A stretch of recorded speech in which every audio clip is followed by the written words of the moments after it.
I'm really thrilled to be here. This is only my third year at Yale. I have an appointment in a relatively new unit called Ethnicity, Race, and Migration. I taught for the first time a seminar that I'm going to describe to you in a second called Teaching About Race and Racism Across the Disciplines. And I just, for the brief time I've been at Yale, this has been, I think, the most meaningful intellectual experience I've had.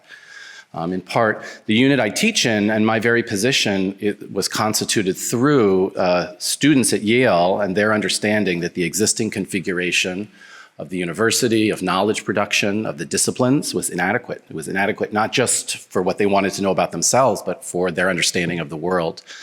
And indeed, the position for myself and several other colleagues was created because students mobilized and had a different vision for the university. And I say that because I know it's a lovely fall New England day here, and maybe you'll go apple picking after this, but you're mostly here for your students. You're here to think about what you can bring back to them, and not just in terms of all the things we know about policy reforms and other things about schools, but about the actual substantive knowledge that's produced in your classroom as a site. So that's really important. And my mom was a school social work teacher. My sisters-in-laws are all public school teachers. I was a youth organizer for many years before graduate school. So I just want to say I'm just absolutely grateful to be here. Let me just say a couple things about the seminar and kind of how I'm proposing it works. The broad goal of the seminar is to help strengthen teaching about race, racism, and colonialism across a wide range of subjects and disciplines. And so this uses an approach to get you to think, to kind of engage in a genealogy, looking backward, about your respective subject areas, to get a better sense of how it came to be that race and racism is discussed or not discussed in your particular areas and the ways it is. So the ways that it's come to conceptualize research and teach about race. In this way, the broad goal is to make use of the very specific tools, methods, and concepts you already use. So can you just raise your hand if you're a literary language arts, English instructor, humanities, right?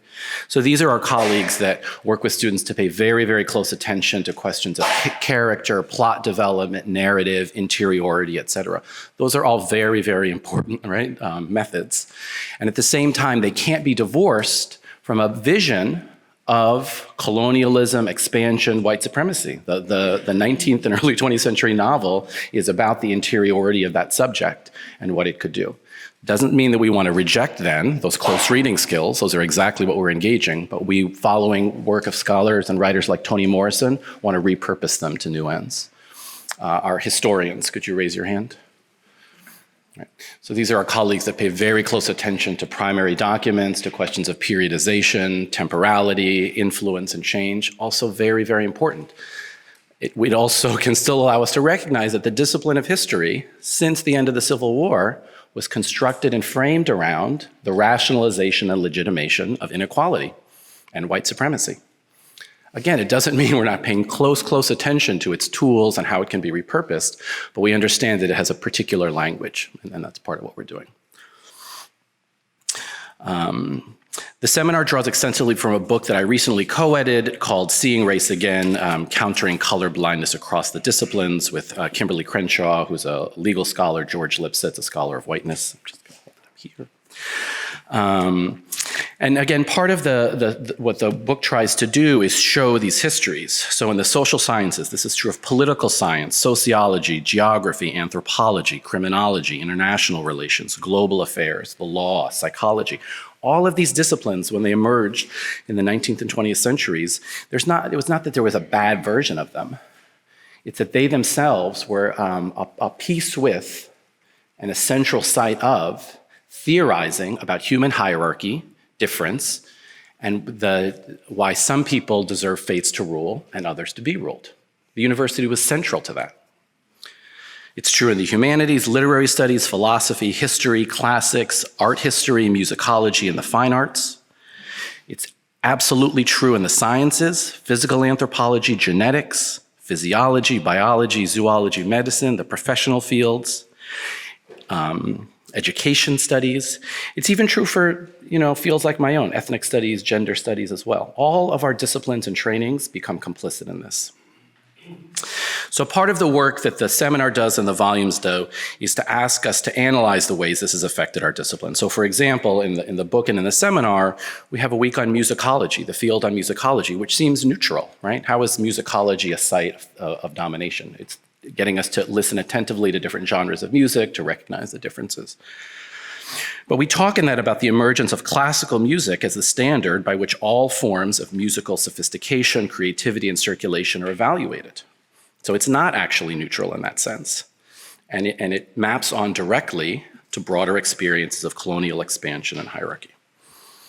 We have legal scholars talking in the same way about the way constitutional law works. The very notion that the law is a neutral site, it simply referees in a disinterested way between different parties, that the law itself is a site of the production of racial meaning and domination. And it takes a particular set of skills to read the law in that way that we get from colleagues in critical race theory. Again, true in public policy, comparative studies, sociology.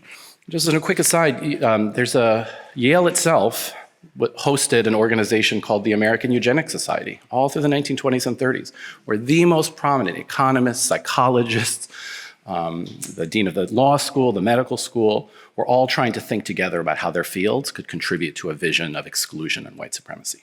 So we're all of this, I mean, in this room, we are complicit, and it's not just complicit there, we have to figure out the role our disciplines played in it and how they can be repurposed towards new ends in the production of knowledge, right? So that's kind of what the seminar is for.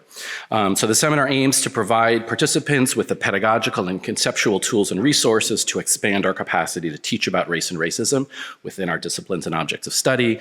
We draw on disability studies, queer studies, critical race theory, indigenous studies, women of color feminism, Black studies, and other traditions. And the last thing I'll say is that in the seminar we did last summer, just to give you an example, we had an English language arts teacher who has to teach The Outsiders. People know The Outsiders, the novel set in the mid-20th century Oklahoma, but using it to teach about histories of eugenics, about whiteness, about white indigenous relations in that part of the country as well, and using the same tools you think about when we're trying to take that up. An instructor had an AP US history course. History is notorious for its inattention and the kind of genocidal narratives it attaches to indigenous life. How do you repurpose that course to teach about questions of settler colonialism, indigenous survival, imaginations, et cetera? A teacher in a constitutional law class who's teaching about the Constitution, but using local examples of school and housing segregation to illustrate, indeed, how the 14th Amendment works in practice in the mid-20th century. And finally, English language arts teacher who's using Black speculative fiction, so Black Panther, Black science fiction, to teach close reading and to invite students to engage in new imaginations. So that's the kind of work done in the seminar, and I really look forward to working with you.